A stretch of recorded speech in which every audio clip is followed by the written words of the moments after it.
بەناوی خوای گەورە سڵاوتان لەبێت بینەرانی بەڕێز و خۆشەویست جارێکی دیکە پرسی جێبەجێکردنی دادگای بڕیاری دادگای فیدراڵی لەبارەی نەوتی هەرێمی کوردستان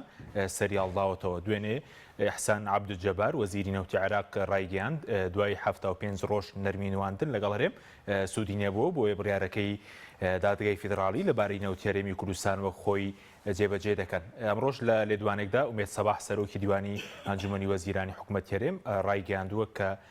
کۆتاییە مافتەیە وەڵامی وەزارەتی نەوتی عێراق دەدەنەوە بەڵام لە مافە دەستوریەکانی خۆیان خۆش نابن. لە بەرنامەی ئەمڕۆ باز لەوە دەکەین ئایا عێراق دەست بەسەر نەوتی هەرێمدا دەگرێت و بژاردەکانی بەردەم عێراق و هەرێمی کوردستان بۆ پرسی نەوتچین بە میواندەرێک لە بەڕێزان دکتۆر بەختیار شاوەیس پەرلەمانتاری پێشووی عێراق، هەروەها مامۆستا عومەر گوڵپی ئەندامی لیژنەی دارایی لە پەرلەمانی کوردستان. سوپاسی ئامادەبوونتان دەکەین. زۆر سوپاس. کاکتۆرێک لە بەڕێستانەوە دەست پێ بکەین سەبارەت بە لێدوانەکەی وەزیر نەوتی عێراق کە باسی لەوە کردبوو ئەو نەرمیە کە لەگەڵ هەرێم نواندویانە سوودی نەبووە. بڕارەکەی دادگا و خۆی جێبەجێ دەکەن کە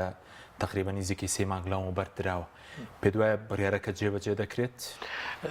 زۆر سوپاس کاک حەکیم. سڵاو بۆ تۆ بیبینەران، سڵاو ڕێز بۆ مامۆستایش.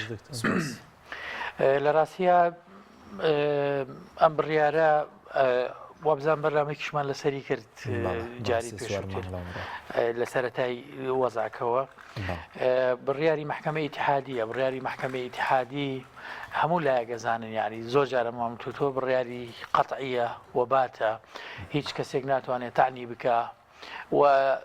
بەپێی دەستور و قانون و ئەو شتانەیش ئەبێ جێبەجێ بکرێ وەکو خۆی. بەڵام خۆت دەزانی مەسلەی دۆسیی نەوت لە هەرێمی کوردستاندا و ناشەفافیت لەم دۆسیەدا هەر لە سەرەتاوە و ئاڵۆزی ئەم دۆسیەیە وە گرێ و کۆڵەکانی بەداخەوە تا گەشتین بردینە ئەم ڕۆژەی کە ئێستا ئێمە تێبینین جوغزێکی سیاسی هەیە لە ڕاستیە، یعنی جێبەجێ بکریان جێبەجێ ناکرێت. ئایا ئالیەتی جێبەجێکردنەکە چییە؟ ئایا بەهێزی نەرم بە عقل و بە منطق بە قانون بەمانە جێبەجێ ئەکرێیان پەنا ئەبرێتە بەشتی تر؟ هەموو ئەم دەرگایانە کراوەیە. ئەوەی کە ئێمە دەیبینین و هەستی پێ دەکەین پێدەچی حکوومەتی هەرێمی کوردستان بەرامبەر بم بڕیارەی محکەمەی ئیتیحادی وەکو پێویست نێتە پێشەوە و بڕووبیان و دێنەوە. یعنی زۆر جار کە دێتە سەر ئەم حاڵەتانە یەکسەر ئەڵێن لە چوارچێوەی دەستور و ئەوانە. خۆ محکەمەی ئیتیحادیش هەر بەشێکە لە مەڵزومەی دەستوری عێراقی، یعنی ئەگەر دەستور هەموو دەوڵەتی عێراق لەسەر بنەمای ئەم دەستورە دانرابێ بەتەکید محکەمەی ئیتیحادی گەورەترین دەسەڵات و باڵایە کە ئەو تا بڕیارەکانی قەتعیە حتا پەرلەمانی ژاتوانێ بڕیاری محکەمە ئاڵۆشێنێتەوە. لەبەرەوە کە تۆ دەڵی لە چوارچێوەی دەستور و لەسەر بنەمای دەستور خۆ تۆ بێ محکەمەکەش بە بەشێک لە دەستورەکە بزانی. یعنی چۆن دام و دەستگاکانی تریانە ڕەتی دەکەینەوە بڕیارێکی نادەستوریە بڕیاری نەوتەکە ئێستا بژاردە هەیە بەردەم سەراحەت پێت بڵێم خۆشیان هەندێک جار یعنی ئینسان وا سەیرەکە کە نازانن چی ئەڵێن، هەندێکیان بەڵێ بە تاکید وایان وت یعنی ئەمە نادەستوریە و ئەمە چیچی ئەوانە دوایی هاتن وەفدیان نرد. خۆتان ئاگادارن لەم هەفتەی پێشووتر وەفد چووە ئەوێ لە بەخەوازان هەر شەو ڕۆژێکی پێچووچی بوو هاتنەوە بەبێ ئەوەی کەوتیان هیچ نەتیجەیەکی نەبووە. خۆی ناشەفافی بوون لە دۆسیەی نەوت لە گرێبەستەکان لە چۆنیتی دەرهێنان لە هەموو ئەمانە کارێکی کردووە ئیزافەتەن بۆ ئەو غرورەی کە لە سەرەتاوە دەسەڵاتدارانی حکوومەت لە هەرێمی کوردستان هەیان بوو بەرامبەر بە بەغا. و من لە بیرمە ئەو کاتە لە خولی 3 لە پەرلەمانی عێراق، یعنی ئەم خولی پێشترە ئەویتنیان 2015 بوو، ئاشتی هەورامی وەزیری سامانە سروشتیەکان لە مانگی 6 ئەعلانی کرد، ئەعلانی سربەخۆی ئابووری سربەخۆ و نەوت فرۆشتنی سربەخۆوتی لە ماوەی 1-2 مانگە تا ئەو پەڕی مانگی نۆ، یعنی لەم 2-3 مانگەیە ئێمە نەوتەکە بە تەواوەتی فرۆشین و ئیتر پێویستمان بە بەغا نابێ. ئەمە جۆرێک لە بێباکی بوو لە غرور بوو و نەخوێندنەوەیەکی ورد بوو بۆ واقعی سیاسی لە عێراق لە واقعی جیۆسیاسیەکەی لە با بڵێن حساب بۆ ئەوە نەکرا بوو کە با بڵێن کە ئەچێت تۆ بە حساب بۆ دەرەوە بۆ بەغدا ناکەی، بەڵام ڕۆژ لە ڕۆژان دێتە پێشەوە کە ئەمە بە بڕیارێکی ئاوا ئێستا فەرموو کۆمپانیای ئەکسیۆن مۆبیل شەشهەم گەورەترین کۆمپانیای نەوتە بواری نەوتە لە هەموو عالەمە لەم هەفتەی پێشووتر کوردستان جێدێڵێ بەڵام بۆ عێراق شەروە عێراق جێدێڵێ بەڵێ مەبەستم لە چییە؟ مەبەستمەوەی ئێمە بەراورد ناکرین لەگەڵ عێراقا. عێراق دەوڵەتێکە خاوەن سیادێکی با بڵێن بتێنێتەوە بەوە هەموو گەندەڵەیەکە هەیە لە ئاسی ئیقلیمی و دەوڵەتی و هەروەها لە ناوخۆی خۆشە عێراق ڕۆژانە 3 ملیۆن و نیو بەرمیل نەوت ئینتاجەکە. ئەو کۆمپانیا گەورانە و ئەو دەوڵەتانە هەمویان مەسلحەتی عێراق ناگۆڕنەوە بە هەرێمی کوردستان. مەبەستم لە یەک نقطەیە هەرێمی کوردستان و ئەو سیاسەتە نەوتیە کە لەسەری ڕۆژ بەداخەوە ئەمە نەتیجەکەیەتی و ئەم بڕیارە یەکێک لە ئەگەرەکان کە من تەمەنای ئەمە ناکەم ئەگەر لە ڕێگەی زمان و لە ڕێگەی دیالۆکەوە جێبەجێ نەکریان دەرچێکی بۆ نەدۆزرێتەوە بە تاکید ڕەنگە ڕێگەی تر بگیرێتە بەر یعنی بژاردە ئەسکەری یەکێکە لە ئەگەرەکان لە کاتێکا کە ئێمە لە دۆخێکی نەخوازراوداین لەگەڵ بەخایە جگە لە مەلەفی نەوتیش یعنی لە ڕووی سیاسیەوە لە سیر بکەی ئێستا بەداخەوە بەشێک لە کورد و ئەتوانم بڵێم ئەو تەحالفەی کە پارتی دروستی کردووە لەگەڵ سەدریەکان و لەگەڵ هەلبوسیە هەندێک لە دەوڵەتانی ناوچەکە بە بەشێک لە ئەو ئاڵۆزیەی ئەوێنن کە لە عێراقا هەیە بە کێشەکانی ناو پەرلەمان بە تەشکیل نەکردنی حکوومەت دوای 6 مانگ لە هەڵبژاردن هەروەها بەو یعنی بوونە تەرەف لە نێوان لایەنە شیعیەکاندا دەبینین نەتیجەکەی بەتاخەوە لە هەولێر بردومان ئەکرێت قەسف ئەکرێت تاری درۆن دێکیشی ئەمانە خۆ لە ساڵانی پێشووترە ئەمانەمان نەبوو یعنی ڕۆژ لە دوای ڕۆژ بەهۆی ئەو سیاسەتانەوە ئێمە بەرەو ئەوە ڕۆین کە کێشە و ئاڵۆزی و نیگەرانی بۆ وەقەلەقی بۆ خەڵکی کوردستان دروستە بێت. دوای لەسەر بژاردەکانی بەدەم عێراق چین بۆ نەوتێریان قسە دەکەین. مامۆستا جەنابیشت بەخێربەی دەمەوێت بەڕێش بزانم لەبارەی ئەوەی ئایا بڕیارەکەی دادگای فیدراڵی جێبەجێ بکرێت باشە یان خراپە بۆ خەڵکی کوردستان چونکە بەشێکیان دەڵێن ئەمە لە ناوبردنی قەوارەی هەرێمە بۆ دیبلۆماسیەتی هەرێم خراپ هەرچەندە لە کاتی ریفراندۆمەکە کەس پشتگیری نەکردین بۆی نەوتەکەەوە سەرنجی بەڕێزت چی بوو جێبەجێ بکرێ باشە بەناوی خۆی بەخشندەی میهرەبان طبعاً ئێمە بەدەستی خۆمان نییە بژاردەی ئەوەمان هەبێت لەگەڵ عێراق ڕێککەوێنیاننا چونکە لە چوارچەوەی دەوڵەتی عێراقا بۆ دەستوورێکمان هەیە و ئەم دەوڵەتە ڕووخاوە تێکچووی عێراق هەرێمی کوردستان خۆی بە تایبەت هەردوو حێزب یەکێتی و پارتی چوون لە 2023 بینایان کردەوە دروستیان کردەوە دەستوریان بۆ نووسی و هاتنەوە قەناعەتیان بە خەڵکی کوردستان کرد کە ئەم دەستورە زۆر باشە و ئەبێ دەنگی پێ بدەین. ئێستا ئەم لە چوارچەوەی ئەم دەستورە کە بڕیارێک لە دادگای فیدراڵیەوە دەرچووە هەرێمی کوردستان بەدیلی تری نییە بە تایبەت لە دۆسیەکی تری وەکو نەوتە یعنی دۆسیەک کە نوکو عێراق گلەی لەسەری هەیە تاک بە تاکی خەڵکی هەرێمی کوردستان گلەی لەسەری هەیە و ئەم سیاسەتە سەربەخۆی ئابووریەی سەربەخۆیە بە عەمەلی دەرکەوت بە کردداری دەرکەوت بێجگە لە ساڵ بە ساڵ قەرزاری زیاتر و دەستەوسانی حکوومەت لە جێبەجێکردنی ئەرکەکانی هیچ شتێکی بە دوای خۆیان نایەنێ باشە خەڵکی کوردستان ئایا تەحمولی چەند حەو ساڵی ترەکە تاوەکو حکوومەتی هەرێمی کوردستان تەجربەی سیاسەتی جۆراوجۆری لەگەڵا بکە پاشان ئەگەر حکوومەتی هەرێمی کوردستان لەگەڵ بەغدا ڕێک ناکەوێت لە چوارچەوەی ئەم بڕیارە و بەدیلی چییە بۆ خەڵکی کوردستان و ئەوە ئێمە ئەبینین لە 2016 لە 2015ەوە حکوومەتی هەرێمی کوردستان دەستەوسانە لە بەردەم سەرەتایترین ئەرکەکانیە ئەرکەداراییەکانیان بەرامبەر بە خەڵکی کوردستان کە من ئەمڕۆ وتارێکم نووسیتیایە باسی ئەوم کرد کە حکوومەتی هەرێمی کوردستان ئێستا بەواتە زانستیەکەی مفلیسە بەدەخەڵ ڕوونم کردوێتەوە کە ئەگەر دەرفەتە بوو ئەوە باسەکەین باشە تۆ لە دوای ئەم ئیفلاسە لە دوای شکستی شێوازی حکومڕانیدەوە هیچ بە شێوەیەکی گشتی نەیانتوانی لە هەرێمی کوردستان مؤسسات دروستکەن پەرلەمانێکی کارامان هەبێ حکوومەت بێ حیزب بێ حکوومەت بەرکەکانی سەرشانی هەسێ دامەزراوەی داراییمان هەبێ یەک خەزێنە هەبێ هەموو ئەوانە لەلایەک بەڵام ئەم سیاسەتە ئابووریەی ناویان نابوو سیاسەتی ئابووری سەربەخۆ و دەستبەردان لە بەغدا ئەنجامەکەی بەمەگەشت کە قاسەی هەرێمی کوردستان نەوەکو خاڵیە سالبە نزیکەی 30 ملیارد دلار قەرزیان هێناوەتە سەر خەڵکی هەرێمی کوردستان هیچ بەرنامە و پلانێکیشیان نییە بۆ دانەوەی 30 ملیارد دلار واتە بودجەی 3 ساڵی هەموو هەرێمی کوردستان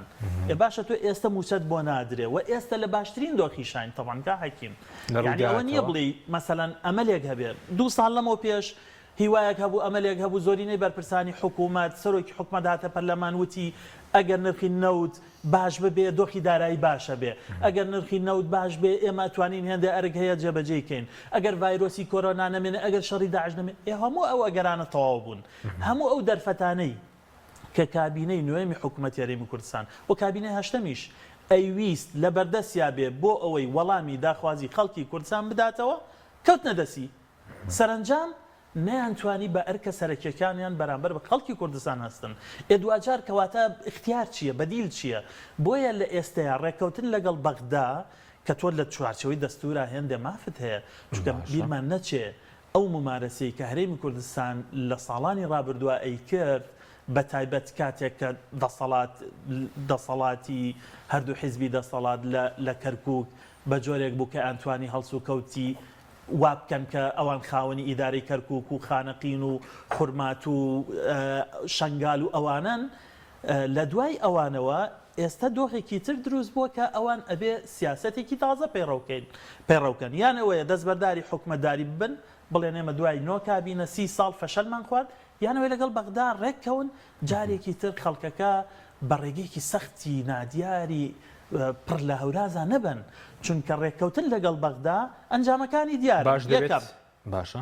هەرێمی کوردستان چی لەدەسەدا هەرێمی کوردستان سربەخۆ فرۆشتنی نەوت لەدەسەدا باشە ئەم نەوتە کەنە پەرلەمان ئاگادارن نە حیزبە سیاسیەکان ئاگادارن تەنها گروپێکی بچووک لە ناودەسەڵاتە ئاگاداری دۆسیەی نەوتە ئەگەر هەموو پرۆسەکە بۆ بەرژەوەندی خەڵکی کوردستانە بۆ ناتەنەوەی ئاشرایکەن بۆ نایەنە پەرلەمان بۆ ڕێگە نادەن دیوانی چاودێری دارایی وردبینی بکە کەواتە هەموو ئەو تۆمەتانەی لەسەر دۆسیەی نەوتان ڕاستن بە تۆمەتەکانی بەغداشەوە ئێمە ئەزانین لە بەغدا لەوە چێ یعنی من وەکو کوردێک وەکو ئینسانێک پێم خۆشە نەوەکو هەرێمی کوردستان فیدرال بێ حەزەکەم کۆن فیدرال بێ حەزەکەم دەوڵەت بێ بەڵام لە نێوان دوو بەرداشی ویستێک کە لە بەغدا شۆڤێنیانە بیرەکاتەوە حەزەکە هەرێمی کوردستان نەوەکو هەرێمێکی فیدرال بێ حەزەکە حکمی زاتی بێ حەزەکە چەند پارێزگایەک بێسەر بە بەغدا لەگەڵ ئەوەی یەکێتی و پارتی هەرێمی کوردستانیان کردوتە ڕەهینەی ویست و حەزەکانی خۆیان وە سیاسەتێک پێڕەوەکەن بەردەوام خۆیان دەوڵەمەنەکەن خەڵک هەژارەکەن من ئەوەم پێ باشە هەرێمی باشە جێبەجێ بکرێن لە بەرژەوەندی خەڵکی تەماشا بڕیارەکە چی ئەڵێ بڕیارەکە ئەڵێ دۆسیەی نەوت پیاچوونەوەی پیا بکرێ گرێبەستەکان لای بەغدا و دیوانی چاودێری دارای ڕوون بن بەغدا و هەرێمی کوردستان بەیەکەوە ئیدارەی دۆسیەی نەوت بن ئەمان هیچیان خراپ نین باشە خۆبۆریە نەوتەکان لە کوردستان ناگوازرێنەوە بۆ بەغدا هەر لە کوردستانە بن مادەم تۆ لە دەستورە هێندە مادە هەیە دەسەڵاتەدا بە بەغدا کە پێکەوە ئیدارەی دۆسیەی نەوت بدرێت لەگەڵ هەرێمی کوردستانە قەیچەکە بە ئامەزمونش بکرێ با ساڵێ 2 ساڵ 3 ساڵ ئەم تەجربەیەش لەگەڵ بەغدا بکرێ بزانین ئایا بەغدا ڕازگۆی لەگەڵ هەرێمی کوردستانیان نا بۆ چونکە هەرێمی کوردستان ئەگەر بە تەنها ئەوە لە دەست بدا کە چونکە بیرمان نەچێ ئیدارەی دۆسیەی نەوت حکوومەتی هەرێم نایدا لە کوردستانە ئیدارەی دۆسیەی نەوت دیوانی چاودێری دارایی ئاگای لێ نییە لە کوردستانە ئیدارەی دۆسیەی نەوت پەرلەمان ئاگای لێ نییە خەڵکی کوردستان ئاگای لێ نییە بەپێی یاساکانیش نییە تەنانەت ئەو یاسایی بڕیارەکەی دادگای فیدراڵی هەڵی وەشاندەوە یاسای ژمارە 22 ساڵی 2007 ئەسڵەن نەچۆتە بواری جێبەجێکردنەوە دوای 15 ساڵ لە دەرچوونی باشە دۆسیەیەک بەم ئاڵۆزی و ناڕوونیە لەگەڵ بەغدا ڕێککەوین کە تۆ تەنها گروپێک لە ناو دەسەڵاتە ئیدارەدانی نەوت لە دەسەدەن لەگەڵەوەی لە بەغدا دەستمانەکەوێت لە بەغدا ئێستا کاک حەکیم لە دۆخێکی دارایی زۆر باشایە یعنی لە ساڵی 1970ەوە هەتاوەکو ئێستا داهاتی بەغدا هێندە باش نەبووە ئێستا داهاتی مانگانەی بەغدا لە نەوتەوە زیاتر لە 10 ملیار دۆلارە واتە زیاتر لە 120 ملیار دۆلار بۆ ساڵێک داهاتیە بێ بەتەنها یەدەگی دراوی بیانی لە بانکی مەرگەسیە 7 ملیار دۆلارە 3 جار زیاترە لە هەموو قەرزانەی لەسەر عێراقەیە باشە تۆ ببیتە شەریک یا ببیتە بەشدار یاخۆت ئەو پشکەی کە هەتە لە چوارچێوەی ئەو یاسانی کە هەنچی یاسای بودجە بێ چ ئیداری مالی بێ چ مادە و بڕگە دەستوریەکان بێ تۆ لێرە هەوڵ بدەیت لە بەغدا پشکەکەی خۆت بپچڕی و ئیدارەی خەڵکی کوردستان و خەڵکی کوردستان هەناسەیە بدا باشترە یاخود ئەم دۆخە بەردەوام بێت. سپاس دەکەم کاکتۆر سپارەت بە بژاردەکان بەڕێزلوت دەگەر بژاردەی نەرم نەبێت بۆ بژاردەی هێز ساعراق بژاردەی زۆری لەبەردەستدایە ئەی هەرێم چی بژاردەیەکی لەبەردەستدایە بژاردەکانی عێراق چین بۆ مەسەرینەوەی هەرێم چییە؟ خۆی دوو ڕێگا هەیە ڕێگەکە ئەوەیە ئەگەر هەرێم ئیلتیزام بکات و بێتە ژێربار لە ڕووی قانونیەوە پابند بێ بە بڕیارەکەی محکەمەی ئیتیحادیەوە بە تەکید دەما هیچ پێویست بە سەر ئێشە ناکە بە چاوسورکردنەوە ئەم شتانە ناکە یعنی بۆ نمونە ئەوەی کە باسی ئەوەی دۆسی نەوتی هەرێمی کوردستان لە چوارچێوەی سیاسەتی نەوتی وەزارەتی نەوتی عێراقیە بێ دیوانی چاودێری ڕقابەی کاوە وەزارەتی نەوت ئەو لیژنەیە کە تشکیلیان کردبوو بێ پێداچوونەوە بە گرێبەستەکانە بکاوە بەیەکەوە ئەو دۆسیەیە واتە هەردوو حکوومەت بڕێ بە نەگەرەمانە بکە هیچ پێویست بە شتێکی تر ناکە بەڵام ئەوەی کە جێگەی نیگەرانیە سەرڕای ئەو فەشە لە گەورەیە کە لە بواری نەوتە حکوومەتی هەرێمی کوردستان هێناوێتی بەنیسبەت خەڵکەوە بەنیسبەت خەڵکەوە فەشەل بۆ خۆیان نا ئەو یعنی کە ئەڵین فەشەل نەخێر ینی بەشێکی زۆر لە کۆمپانیەکانی خۆیان ئێستا ڕۆژانە نانەک مانگانە ڕۆژانە بە ملیۆنان دۆلاریان دەسەکەوێت لە مەسلەی گرێبەستەکان چکە ئەم گرێبەستانە یەکێک لە کێشەکانی ئەم میناگەر وردی کەیتەوە بۆچی ئەم حکوومەتی هەرێمە دەستبەرداری ئەم مەلەفە نابێت و لاچێتە ژێرباری یاسا و قانون لەگەڵ بەغایە ئەوەیە کە نێنەکەی ئەوەیە کە لە ناو ئەو گرێبەستە نەوتیانەی کە کراوە بە شێوەیە کراوە کە کۆمپانیەکانی خۆیان و کۆمپانی ئەو کۆمپانیایانی یان ئەو دەوڵەتانەی کە نزیکن لیانەوە وەکو تورکیا بەشی هەرە زۆری پارەکە بۆ ئەوانە چێ بۆ خەڵک ناچێ یعنی ئێستا ڕاستە من دایما ئەو قسەیە کەمەوە ئاشتیێورامی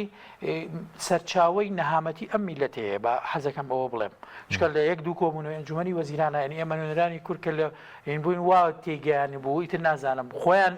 وایان پیاموت بووە بڵێیان چۆن ئەم دەسەڵاتدارانەیان وا تێگەیان وای تێگەیان بوو کە ئیتر ئەمە سیاسەتە سربەخۆکەیە و بەرەوە ئەچین دەوڵەتی سربەخۆش ڕابگەێنین بەڵام یە قسەی ڕاستی کرد ئاشتیێورامی ئەوە بوو کەوتی ببێ بە $100 موچە هەر بەم شێوەیە بێ ئێستا ئەمڕۆ نەوت وازان بە $111 بە $112 بەڵام خەڵک لە سلێمانی ئەمڕۆ سەرەی گرتووە مامۆستای زانکۆ وابزانام سەعات 3 و 4 ئێوارە بوو موچەی مانگی ئەمڕۆ 8 دەڵێن پەیوەندی بە داهاتی سلێمانیەوە لەبەرەوەی کە ناگەڕێتەوە وا دەڵێن خۆپاری پارتیەکان چەندێک لەمەوە پێش ئەم دووسێ مانگە هەر موچە دوا ئەکەوت خۆمانەزانین هاوتیان 25 هەموو 25 مانگێک لوتەبێژی ئەم حکوومەتە وتی هەموو 25 مانێک بەڵام هەمووی 2 مان 3 مان بوو وای لێ نات ئەوەی کە پەیوەندی بە داهاتی سلێمانی و چیچیۆمانەوەیە من لە ڕاستیە وردەکاریەکەی بە یەک شت تێگەم لە دوای سەری ساڵەوە گەردی قەدبەی ئەم ئەزمانە لە سلێمانی دروست بوو لە ڕاستیە ئەمە پەیوەندی بە کێشەکانی بەغاوە هەبوو کاتێک مەسلەی دکتۆر بەرهەم و کاندیدی پارتی شکستی خوار و شێرزێباری و کێشەکانی پارتی وێکێتی گەشتە ئەو حاڵەتی کە بینیمان لە مەیدانی تەحریر ڕسمی یەکتریان هەڵەواسی و زەربیان لێدا هەمووی دۆکمنتەکان ماوە لە دوای ئەوە وردە سەیرەکەی مەسەلەی خۆڵ و خاشاکی سلێمانی و دەرمان و چیچوو ئەمە معنای وان نییە کە یەکێتی پێویستە مەسئولیەتی ئەم دۆ خاڵگرێ من دیفاع لەوە ناکەم بەڵام پێش ئەم مەسلەی سەرۆ کۆماری ئەوانە بەم شێوەیە نەبوو وەزەی سلێمانی یاری بەڕاستی خۆی بەرپرسیارە و بە تاکید بەشێکە لە ناو پرۆسەکەیە بەڵام ئەگەر لە من بپرسی ئێستا لە ناو یەکێتی نیشتیمانی کوردستانە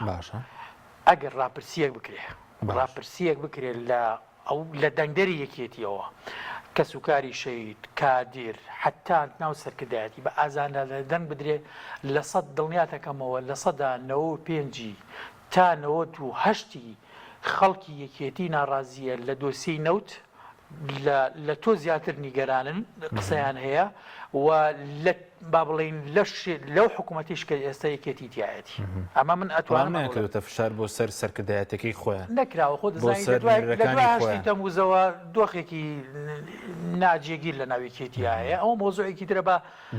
بەرەو ئەو نەڕێن بەڵام من مەبەستم لە یەک شتە ئەوەندەی کە کۆمپانیەکانی خۆیان ئیسفادەیان لەم دەرهێنانی نەوت کردووە بە نەک بن ئەوەندە بە ڕبعێکی ئەوە ئەگەر خەڵک کۆمپانیەکانی هەردوولانیە کۆمپانیەکان هەمووی تایە بەڕێی من هەمووی تایە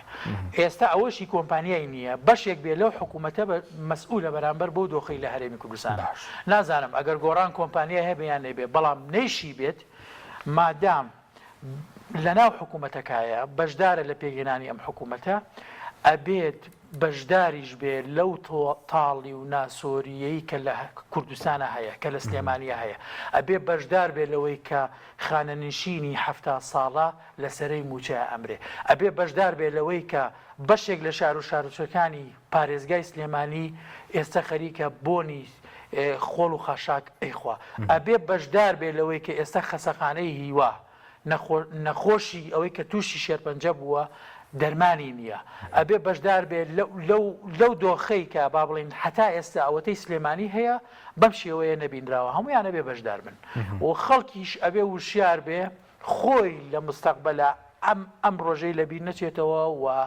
لەسەر سنووقەکانی دەنگا هەرچەند بەداخەوە وابزانم انتخاباتیش لە هەرێمی کوردستانە ناکرێیان زۆر بە کەمی خەڵک متمانەی بە هەڵبژاردنەوە بێ لە ڕۆژی هەڵبژاردندا کۆڵەی خۆی لە بکاتەوە باشە دوای دینی سەر بژاردەکانی بەردەم عێراق و هەرێم بچین و لای مامۆستا عومەر مامۆستا سەبارەت بە دوای لەسەر ئەگەر بڕێارەکەی دادگای فیدراڵی جێبەجێ بکرێت کێشەی موچە چارەسەر دەبێت یاخود هەرێم دەتوانێت بەشی موچەی بۆ بێت دوای لەسەرەوەش کەوتت حکوومەت هێرێم حکوومەتێکی مفلیس ئەگەر بۆمان ڕووکەیتەوە بەداتە بڕیارەکەی دادگا ڕوونە بڕیارەکەی دادگا داوای دارەدانی دۆسەی نەوتەکە و داوای پیاچوونەوەی بە گرێبەستەکانی نەوتەکە بۆ گرێبەستانە کۆمپانیای ئەجنەبی وڵاتانی زلهێز لە پشتێتی یعنی حکوومەتی بەغدا ناتوانێت گرێبەستەکان هەڵەشێنێتەوە و ئەو پیاچوونەوە ئەبوو بەر لەوەی بەغدا بیکە ئەبوو هەرێمی کوردستان خۆی بیکە لە قازانجاڕاستکردنەوەی گرێبەستنە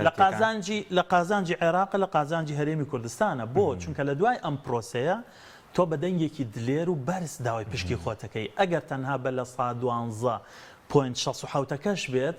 ئەوە هەرێمی کوردستان مانگانە بەلای کەمەوە 1.4 تریلیۆن دینار داهاتیە بێ بودجێ ئەبێ لە بەغداوە لەگەڵ داهاتی ناوخۆ بە ڕێژەیەکی بەرچاو یعنی کوردستانە بێتە خاوەنی خەزێنەیەکی دەوڵەمەند ینی سەرۆی تریلیۆنێک دینار دەست دەکەوێت چونکە ئێستا بۆ موچە 900 میلیارد تریلیۆن و 400 میلیارد دینار بەتەنها لە بەغداوە پشکی ئەبێت بۆ چونکە ئێستا بودجەی عێراق بە ڕێژەیەکی بەرز یعنی بەرزترینە لە چەندین ساڵی ڕابردووە 300 میلیارێکی لە موچە زیاتر دەبێت لە موچە زیاترە لە پێویستەکان زیاترە بێ پرۆژەکانیش بەگەڕخیتەوە یعنی ئەتوانی 300 میلیارد بۆ ئیستثمار ئەی بۆچی ناکە کە بەرز دەڵێ ئەمە ڕەنگە دەرفەتێک بێ بۆ ڕاستکردنەوەی گرێبەستەکان بۆی کە بۆ من لە سەدا چلوویەکی داهات بۆ هەرێم دەگەڕێتەوە ئەو کاتە زیاتر کەم بکرێتەوە یەکێکیانەوەیە جەنابی کاک دکتۆر بەختیار فەرمووی ئەویشەوەیە کە ئەمانە لە ڕێگەی کۆمپانیای خۆیانەوە لە ڕێگەی ئوسلوبی جیاجیاوە بوونەتە خاوەنی پشکی نەوت کە نایانەوە دەسی لێ بەردەن و ئەگەر هیچ بە دڵنیاییەوە چونکە هەر ئەوەشە وای کردووە داهاتی بەرمیلێک نەوت لە کوردستانە تەنها لە 140 بەرمیلێک نەوت بێ واتە زۆرینەکەی کە لە 159 بۆ خەرجی کۆمپانیەکان و گواستنەوە و فرۆشتن و کرێی بۆری و هەموو ئەوانە ئەڕوا واتە خەڵکی کوردستان هەرچەند نەوت بفرۆشێت ئەگەر دۆلارێک بچێتە سەر پشکەکەی ئەوە چەند دۆلارێکە چێتە سەر پشکی ئەوانی تر بۆیە بە دڵنیاییەوە ئەمە هۆکاری یەکەمە هۆکاری دووەمیشەوەیە کەم نەوتە بەڕاستی هەرێمی کوردستان خاوەنی نەبێ و تەنانەت و گروپە بچووکەش لە ناو دەسەڵاتە خاوەنی نەبێ بەڵکو تورکیا خاوەنی بێ بەڵکو وڵاتانی زلهێز خاوەنی بن بەڵکو ئەو هەموو گومانەی کە ئەخرێتە سەر پرۆسەی فرۆشتنی نەوتی هەرێمی کوردستان هەمووی ڕاست بێت لە چوارچێوەی گرێبەستێکە ئەو نەوتەشکە هێشتا دەرنێنراوە فرۆشتا بێت ئەگەر ئەم دوو هۆکارە نییە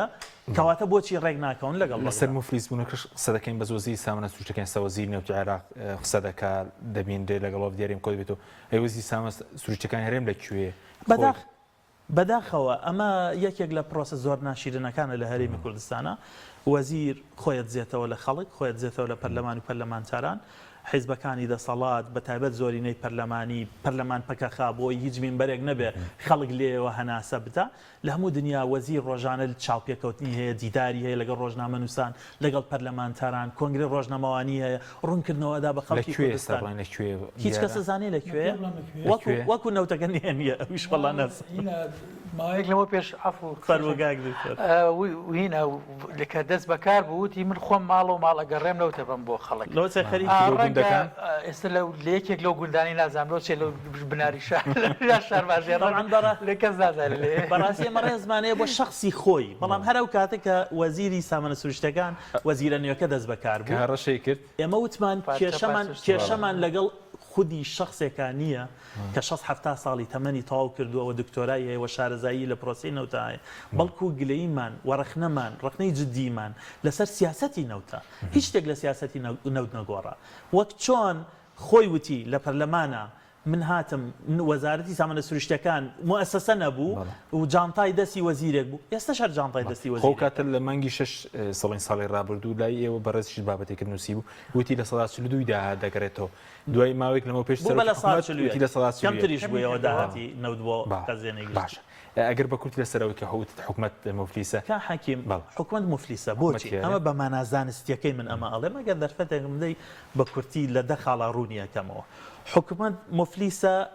لەبەرەوەی هەر حکوومەتێک نەیتوانی قەرزەکانی باتەوە نەیتوانی بارکە دارایەکانی هەستێ ئەوە لە ڕووی زانستیەوە بە حکوومەتێکی مفلیس حسابە حکومەت مفلیسە لەبەرەوەی یەکەم ناتوانێت موچەخۆرەکانی بدەن بە شێوەی بەرنمەیەکی ڕێکوپێک کە ببێتە هۆی دروستکردنی متمانە ئێستا 6 دانە ساڵە هیچ موچەخۆرێک کە موچەی مانگێک وەرەگرێت دڵنیان نییە لەوەی موچەی مانگی داهات وەرەگرێت و ئەمە ئەبێتە هۆی ئەوەی کە بازار ئیستیقرارێت وەرنەگرێ هاوسەنگی وەرنەگرێ ئەو خاڵی یەکەم خاڵی دووەم حکومەت مفلیسە لەبەرەوەی 21 تریلیۆن دینار قەرزاری موچەخۆرانە تا ئێستا هیچ بەرنمەیەکی نییە بۆ دانەوەی ئەم قەرزانە ئەمە بێجگەلەوەی دەستی بردووە بۆ پارەی هاوڵاتیان و سندوقە جۆرا و جۆرەکان و پارەی بانکە ئەهلیەکان کە ئەمانش چەند تریلیۆن دینارێکە حکومەت مفلیسە لەبەرەوەی 1 ملیار دلار قەرزاری بەڵێندەرانە هاوڵاتیانی ئەم وڵاتە هاتوون لەگەڵ حکوومەت و لە پرۆژەی جیاجیایە لە کاری بەڵێندەرانە کاریان لەگەڵا کردووە لە چوارچەوەی 3500 پرۆژە 1 ملیار دلار قەرزیان لای حکوومەتە خاڵێک هیچ بەرنمێکشی نییە بۆ دانەوەی خاڵێکی ترەوەیە بە بڕیارێکی ئەنجومەنی وەزیران پلەبەرزکردنەوەی فەرمانبەران ڕاگیراوە بەهۆی ئەو بڕیارەوە هەموو موچەخۆرێک مانگانە لە 60 تا 300 هزار زیانەکە خاڵێکی ترەوەیە بانکەکان 1 دیناریان زیانیە یعنی لە کوردستانە شتێک نیە ناوی هەر بانک بێ قاسەیەکە پارەی تێچێ خەرجەکرێتەوە و ئەم بانکانە نەئەتوانن هاوکاری جوتیاران بکەن نە بێکاران بکەن نە پیشەسازان بکەن نە بازرگانان بکەن نە قەرزێگادەن وەکەوەی کە بەغدا ئێمە طبعاً بەغدا نمونەیەکە لە دۆخی گەندەڵیە هاوشێوەیە لەگەڵ هەرێمی کوردستانە با خراپتریش بێ بەڵام لە هەندێک پرۆسا وەکو دەوڵەتێک مامەڵەیەەکە ئێستا بانقەکانیان سلفەدەن بە موچەخۆران ئەیدەن بە جوتیاران بە بازرگانان بە پیشەوەران بە خەڵکی ئاسایی خاڵێکی تر زیاتر لە 20,000 فەرمانبەری گرێبەس هەیەە 15 دانە ساڵە چاوەڕێەوە کا بکرێتە بە هەمیشەی ئایا ئەمانە هاوڵاتی ئەم وڵاتە نین خاڵێکی تر زیاتر لە 600,000 هاوڵاتی بێکار هەیە لە هەرێمی کوردستانە نزیکەی 400,000یان گەنجی تەمەن 16 بۆ 24 ساڵن خاڵێکی تر بە بەهای نزیکەی 5 ملیار دلار لە کوردستانە پرۆژە وەساوە ئەو پرۆژانە هەمووی پرۆژەی خزمەتگوزاری بوون نەخۆشخانەیە شەقامە ڕێگاوبانە باخچەیە قوتابخانەیە باشە حکوومەت بۆ ئەو گەڕەکانی بەردەوام گەشەکان ژماری دانیشتوان زیادەکان بەرنامەی چییە ئایا بەم جۆرە پرۆژەکان هەر بوەستن و بەردەوام بوەستن لە چەند مانگی داهاتوو لە چەند ساڵی داهاتووە ڕوبەڕووی تەقینەوەی کۆمەڵایەتی نەبینەوە خاڵێکی ترەوەیە لە ماوەی 10 ساڵی ڕابردووە ژمارەیەکی زۆر کۆڵان و گەڕک زیاد بوون ئەمانە نە شەقامیان هەیە نە قوتابخانەیان هەیە نە نەخۆشخانەیان هەیە نە سەوزاییان هەیە باش ئەمانە هاوڵاتی ئەم وڵاتە نین خاڵێکی ترەوەیە حکوومەت یاسای بودجەی نییە کە یاسای بودجەی نەبوو واتە سەرەتاییترین ئەرکی خۆی لە بواری شەفافیەتا بەجێ نەهێناوە هیچ کەس نازانێت داهاتی هەرێمی کوردستان چەنە خەرجەکانی چەنن ئەمانە ئەرک و وەزیفەی ئەساسی هەر حکوومەتێک هەر حکوومەتێک نەیتوانی قەرزەکانی باتەوە نەیتوانی ئەرکە داراییەکانی جێبەجێ بکە مفلیسە سپاس دەکەم دکتۆر با ناوبڕێک وەرگین دواتر کاتی زیات پێ دەمەزەم کاتیشمان خوای سپاس دەکەین بەڵێ بینەرانی بەڕێز ناوبڕێک و دەکەین وڵات تۆپ ئارت تاکە بریکاری تۆڕی میدیایی کۆمەڵ بۆ بەرهەمهێنان و بڵاوکردنەوەی ڕێکلام کات ڕەشەبامێ ڕەشەبا ئەم پانکەیە چییە بۆ منێهێنا زۆر گەڕێن لەوە بەهێزترمان دەست نەکەوت نا لەوە بەهێزتریشەیە لاکێت فیلمی تۆڵی با سین 5 تێک 2 هەستە بڕەوە بەرەدا گیرسێنە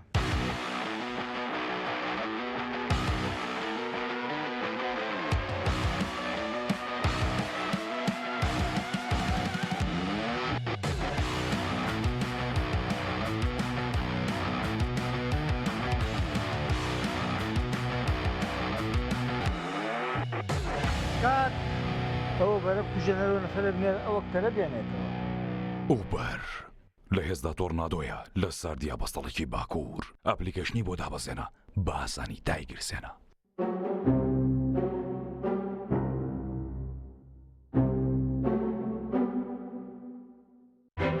کارگێ ئاوی سلێمانی تازەترین بەرهەمی خستە بازاڕەوە کارگێ ئاوی سلێمانی بەهۆی کوالیتیە بەرزەکەی و ئاوە سازگەرەکەی یەکەمین کارگێ لە عێراقدا کە بەرهەمەکانی لە ئەوروپا و ئیمارات بەردەستن بۆنی کەمترین بڕی سۆدیۆم و نەبوونی نیترات لە ئاوی بەڕادی سلێمانی وای کردووە ببێتە خاوەنی حەوت بڕوانەمی جیهانی و نەدوڵەتی ئاوی بەڕادی سلێمانی دڵنیایی زیاتر تەندروستی باشتر کارگێی ئاوی سلێمانی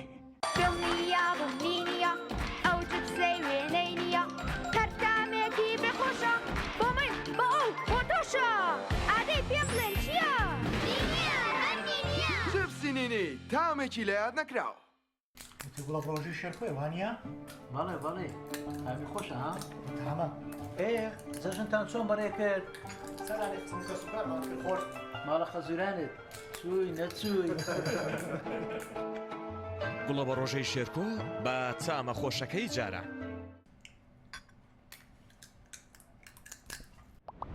دۆی میلکۆم شایستە بەخوانی تۆم دۆیەک 100% سروشتیە و لە شیری مانگا بەرهەم دێنرێت و بێمەوە حافیزەیە ئەگەر دەکەوێت دۆیەک بە تام و چێژی سروشتی تاقی بکەیەوە ئەوە دۆی میلکۆم بکە بە هاوڕێی سفرە و خوانەکەت دۆی میلکۆم لە تاقیگەی تایبەت بە کارگە پشکنینی بۆ دەکرێت بۆیە دۆی میلکۆم هەردەم بە کواڵەتی بەرز بەرهەم دێنرێت دۆی میلکۆم لەلایەن کۆمپانیای سوودارەوە دابین دەکرێت و دەگەیەندرێت بەسەر جەم شار و شارۆچکەکان دۆی میلکۆم شایستە بەخوانی تۆم دۆی میلکۆم کۆمپانیای سوودار بریکاری سەرەکی لە کوردستان و عێراق تۆپ ئارت تاکە بریکاری تۆڕی میدیایی کۆمەڵ بۆ بەرهەمهێنان و بڵاوکردنەوەی ڕێکلام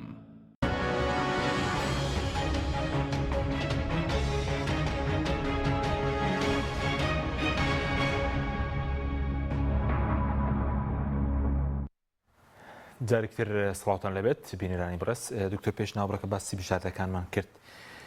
هەرێم خۆی بژاردێکی پابندەوێت ئەگەر پابندەمێت چی ڕوودەدات و بچووکەندێکیان پێیان وایە ئەگەر بنەوتەکە تەسلیم بکرێ بە قسەی خۆیان دەڵێن قوارە هەرێم لە ناو دەچی لە ڕوودی برۆماسیەوە هەرێم زیان دەکات باشە پرسیار لێرەیە من سرم لەمە دەرناچێ خۆ پێشەوەی نەوتی هەرێم دەربێت هەرێمی کوردستان هەبوو کەرکووکیشی لەسەر بوو خانەقین و مەخمور و یعنی نیمچە دەوڵەتێک بووین بەڕاستی بۆ یعنی ئەگەر ئێستا ئەم نەوتە یعنی زۆر جێگەی پرسیارە یعنی ئەم نەوتە تەسلیم بکرێت کە ئەڵێن تەسلیم بکرێ و خۆ بە شێوەی بە هاوبەشی خۆ لە بڕیارەکەی محکەمەی اتحادیشا هەیە لە مادەی 111 و 112 دەستوریشە ئەڵێ معن حكومة الاتحادية مع الحكومة الإقليم كألي معا يعني هردوك بيك هاوتا بس وكو أما جنبيك الراسية آخر بابير ما نسيت عقدك 50 صالة هي اتولم له عقدك 50 صالة هي لقل تركيا جقل له عقده للروي سربازية للروي استخباراتيەوە لە ڕووی کۆمەڵی عمقی ترەوە تێکەڵبووی لەگەڵ تورکیا ئایا ئەتوانێت دەستبەرداری ئەو هەڵوەشانەوەی ئەو عقدی 50 ساڵە بێت و بڕابڕەوە یعنی ئەگەر وردیکەیتەوە لە چەند لایەکەوە ئەو تێک ئاڵراوە یعنی وەزعی خۆی لەبەرەوە ناتوانێت کە منە ماڵێم لە ڕاستیە مەوزوعم پارتیە یعنی بەبێ ئەم ناوە لە پارتیە ئێستا بۆ منە پەک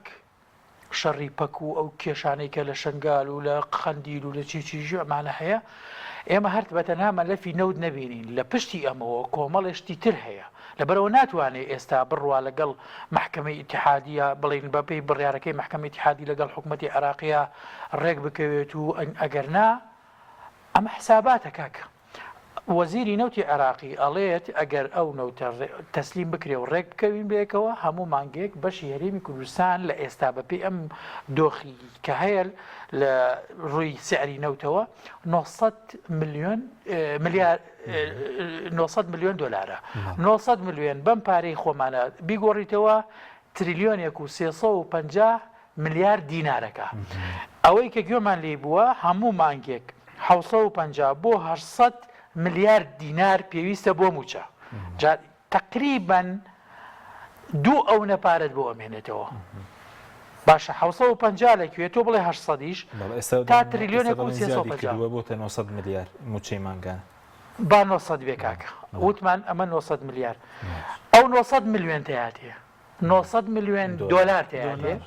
تۆڵی 900 ملیاری دینار مەوێ 900 ملیۆن دۆلار کە بەم پارەیە گۆڕیتەوە چەنەکە 1 تریلیۆن و تقریبا 350 چکە ئەگەر جەناب 400 میلیارێکی لە موچە زیاتر دەبێت تقریبا 400 باشە ئەی داهاتەکانی تر داتی ناو خۆوانە ئەی ئەو هەموو مەرز و نازانم باج و باجەزانی چەندێ زیاکراوە پارەی ئاو کارە باجی ڕسوماتی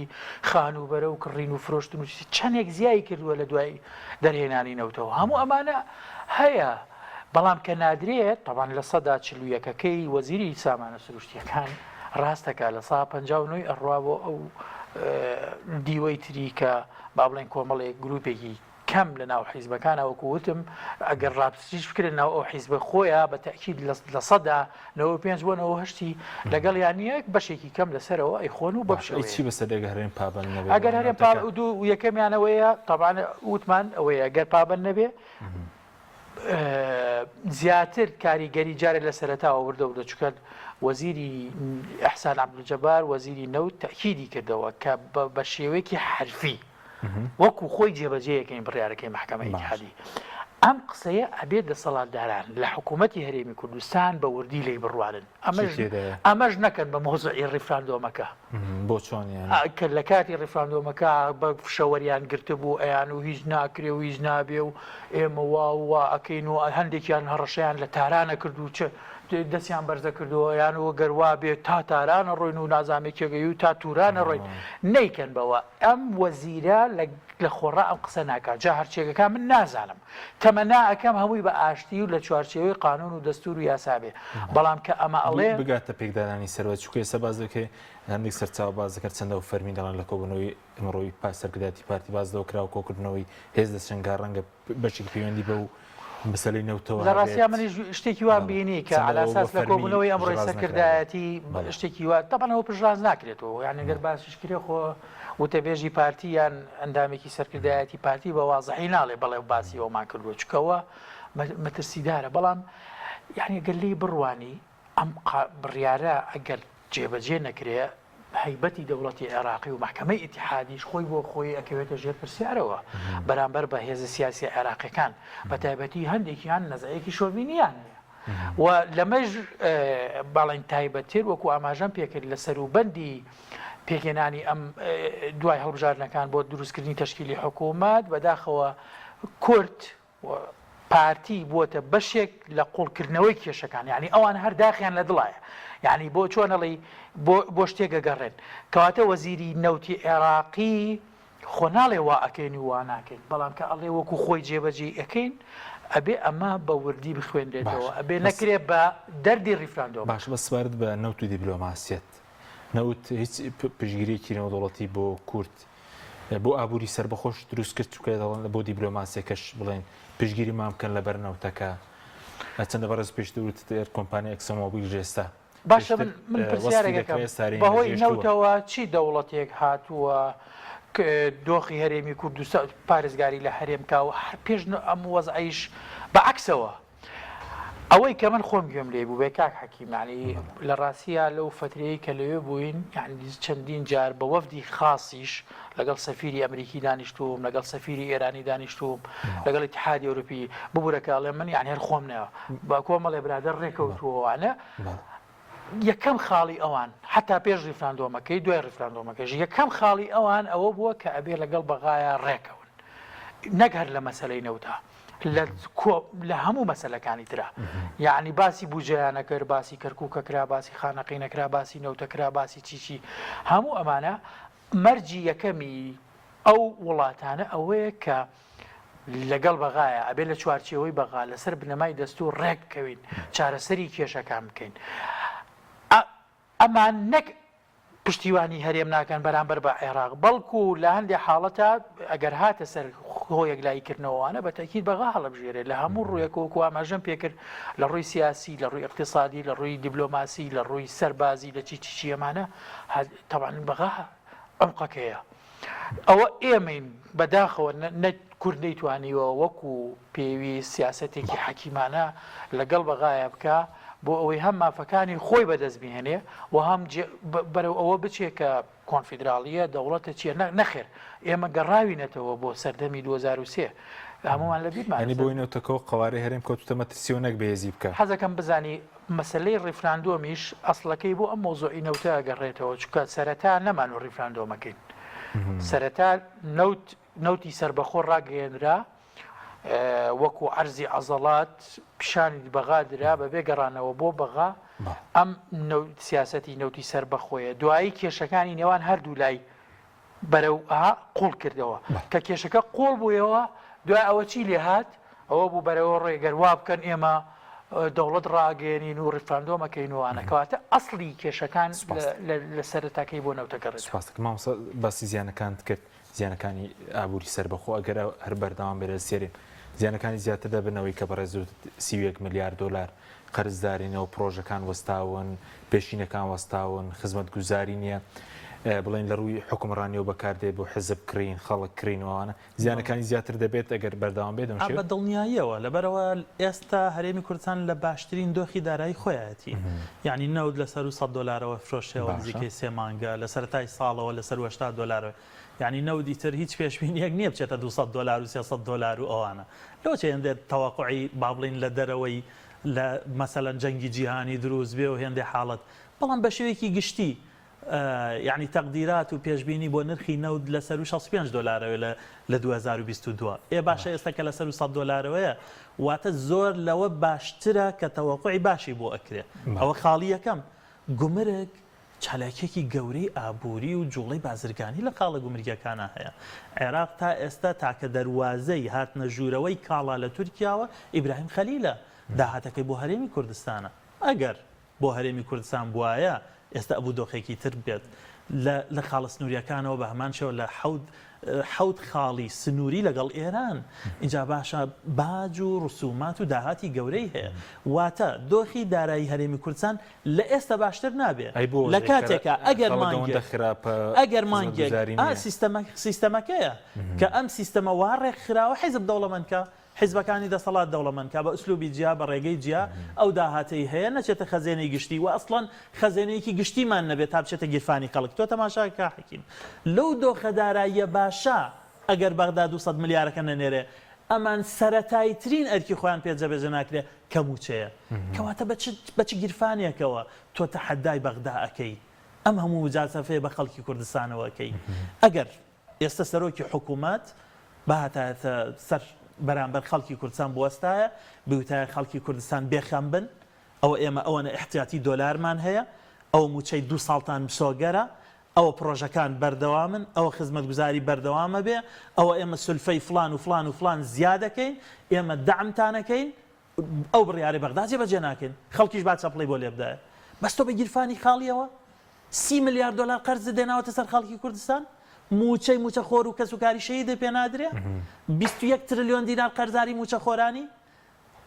1 میلیارد دلار قەرزاری بەڵێن دەرانی هەرچی پلەبەرزکردنەوە دڕاگرتووە هەرچی پرۆژەیە وەستاوە هاوکاری گەنجێک ناکەی هاوکاری جوتیارێک ناکەی هاوکاری بێکارێک ناکەی بەم دۆخە داراییەوە کەواتە تۆ بەدیلت لە بەردەستانیە تاکە بەدیلێک لەگەڵ بەغدا چکە لە بنەمایە کا حەکیم بەغدا بۆ هەرێمی کوردستان دەرفەتە بۆ چونکە هەرێمی کوردستان ئیستیقرارەتێکی ئەمنیتیایە و ئەگەر بێت و ئیجابیاتی ڕێکەوتن لەگەڵ بەغدا خاڵێکی تری شەبا زیادی کەمە کا حەکیم ئەویشەوەیە ئەو پارەی لە بەغداوەیە دیارە ناشارێتەوە دوو کێشە هەن پەیوەندیدارن بە گەندەڵیەوە لە بەغدا و هەرێمی کوردستان جیاوازن توا بە ئەمەش ڕوونکەمەوە لە بەغدا پارەکە لە سەرچاوەکانەوە دیارە یەتە خەزیێنەی گشتیش هەر دیارە بەس ئەکەچێتە وەزارەتەکان و پرۆژەکان و پارێزگاکانەوە گەندەڵی دەست پێەکا و ناگاتە خەڵک لە هەرێمی کوردستان هەر لە سەرچاوەکانەوە گەندەڵی هەیە هەر لە سەرچاوەکانەوە پارەکە نایەتە خەزیێنەی گشتی بۆیە ئەو پارەی لە بەغداوە بێت زۆر ڕوونە موچەی پێدرێ پرۆژەی پێ بەگەڕەکرێتەوە ژیانی خەڵکیش باشە سەبارەت بەو کێشەی کە موچە دروست بۆ کە بەرەزوتت باشترین حاڵەتی سەر ڕوویداتەوە هەرێم بڵێم تێدات ئەوەی کە لە سلێمانی دروست بووە موچەی مانگی سێسە خوێندنی باڵا بڵین بەشێک لە پۆلیسی کارەبا و ڕۆشنبیری ئەوانە کێشیانە خۆپیشاندانی شەبوو چەند ڕۆژە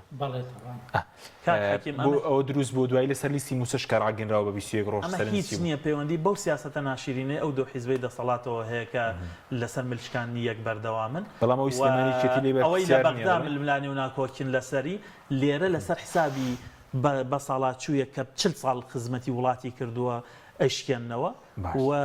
لەسەر حسابی ژینگە پارێزێک کە 7 ڕۆژە موچەی وەرنەگرتووە بەداخەوە سیاست هێندە ناشرین و قێزەون بۆ لای ئەم دوو حیزبەی دەسەڵات تەنانەت باکیان بەوە نییە ژیانی بە ساڵاتچوویە بکەنە قوربانی لە پێناو بەرجەوەی سلێمانی کێ لێ بەرپرسیارەوەی سلێمانی ڕاستەو خۆ جێگری سەرۆکی حکوومەت لی بەرپرسیارەوە ئەبێ وەڵامی خەڵک بداتەوە پارە لە داهاتی سلێمانی بەشی تەکمیلەی لە 143 موچەکە یاننا بەشی پرۆژەکانەکە یاننا ئەگەر بەشەکە ئەم داهاتە بۆ کوێچێ ئەگەر بەش ناکە بۆچی لە داهاتی نەوت و گومرکی ئیبراهیم خەلیل قەرەبووی ئەم داهاتی سلێمانی ناکرێتەوە تاوەکو خەڵک باش بە کورتی سەبارەت بە لیستی موچەکە کە بە 21 ڕۆژدا بەشی دەکەن موچەی مانگی چوار لە بڵین 34 کۆتایی پێدێ لە 35 بوو برە کۆتایی پێدێ موچەیەکیان خواردویانی بەو پێ بێت تۆ تەماشاکە هیچ مانگێک نەبووە بە درێژایی 6 ساڵی ڕابردوو موچە جێگیر بێت بەپی ئەو بەڵێنانەی خۆیانەدەن چەند جار من و جەنابەت بینیمان بیستمان سەرۆکی حکومەت وتە بێژەکەی وەزیرەکان هاتن بەرامبەر بە خەڵک لە پەرلەمان وتیان 25 مانگ موچە دەست پێکەن یەکی مانگ کۆتایی پێێنین ناڕازگۆ بوون لەگەڵ خەڵکی کوردستان دەکەم دکتۆر سەر موچە ئەو بینە ئەو لیسەی کە جەنابەت باست کە بەڵێ کردبوو زەردایی بوو ئەوە ئەم شەو خەڵک لە سلێمانیە ترسا لەیسەوە تا ناقشی نییە لەیسەوەڵێ موچە هی سلێمانی نییە هی ئەوەیە هەر لە ئێسەوە ئەمە دەرکەوێ ئەمە دوو ئیدارەیە دوو حکوومەتە دوو عقڵیەتە دوو ئەڕوات بەڵام ئەوەی کە جەنابەت دوێتت لیستی موچە ڕاستە تا 35 بێتەوە بێ بەڵام لە چوارە هیچ چوارە طبعا بەڵام خۆ مانگی پێشووتریش لیستەکە بواە پێش جەژن تەواو بواە وا بوو فەرموو ئێستا دوای جەژنی شەو چەند وەزارەتێک ماوە لەبەرەوە خەڵک بەوەش ڕازیە کە ئەگەر تا 35 هیچ چواریش وەرگێ بەڵام دڵنیا بە ئەو لیستەی کە هەیە ئەیبینی لە دوایەوە کەوێتە ماڵی 6 شەوە هێشتا هیچ چوار وەرنەگیرەوە ئەوە ئەم لە حەزەیان بەبوو پرسیارەکە پرسیارەکەم سەبارەت بە پێکهێنانی حکوومەت ئێستا و گرژەی کە دروست بووە لەسەر نەوت لە پێکەنانی حکوومەتیش گرفتەکار دوا دەکەوێت سەر و کۆمار و لە ڕاستیا کێشەی حکوومەت ناتوانین بیبەسینەوە ئەمە هێشتا نهاتوەتە ناو تەفاسیلەوە بەڵام حکوومەت پەیوەندی بە بەو دەستێوەردانە وازەحەوە هەیە کە ئێرانە ئەمریکایە لەسەر ئەو نەهەیە نتیجەی انتخاباتەکەش بینیمان کە هەر لە سەرەتاوە پێشبینی کراوە بوو کە لە ڕاستیە ئەم دۆخە بێتە ئاراوە بەڵام ڕەنگە ئەم کێشانە ئەم گوشارانەی سەر حکوومەتی هەرێم لە دوای تشکیلکردنی حکوومەت لە بەغا ئەگەر ببێ ئەو کاتە ئەچێتە ئەمری واقعەوە ئەوەیشی کە وەزیری نەوت بە تەکی دەکەمەوە کە ئەڵێ جێبەجێ ئەەکەین بە جیوەکو خۆی بڕیارەکەی محکەمەی ئیتیحادی و ئەڵێ لە هیچ ئەم مصطلحە ئەڵێ لە هیچ وڵاتێکی دنیایە نییە دوو سیاسەتی نەوتی غێڕەوە بکرێن یعنی لە یەک وڵاتە بێ یەک وڵات بێ و دوو سیاسەتی نەوتی لە هیچ شوێنێک لارێم چی ڕووداوی کێشەکان چارەسەر نەبن وەڵڵاهی ئەوەکەوێتەوە سەر شێوازی حکوومەتەکەش دەورە بینێ بەڕێی من ئایا بەم شێوەیە جارێ ئەمان لەسەر مۆزۆی سەر و کۆمار لە عینادیەکی سیاسی خراپدان کە ئەمە تەسیری هەبووە و ئەکەوێتەوە سەر ئەوەی کە ئایا چۆن بەشداری لە حکوومەتەکەکەن ئەو کەواکەوێتەوە لایانی بەرامبەریش ئایا گێنێتە مەسەرین بەکارێنانی کارتی تر بەرامبەر بە حکوومەت بەڵام من دڵنیام لەوەی یەکش دەزانم کە ئەو پەیامەی ئەحسان عەبدولجەبار ئەبێ بە وردی لێی بڕوانین و خۆتی بۆ ئامادە بکەین. سوپاس بە هەردوولاتان سوپاسان دەکەین سوپاس ئەم دومتان دەکەین سوپاس بۆ بینەرانی ڕۆژ سوپاس بۆ ئەو کاران خواتان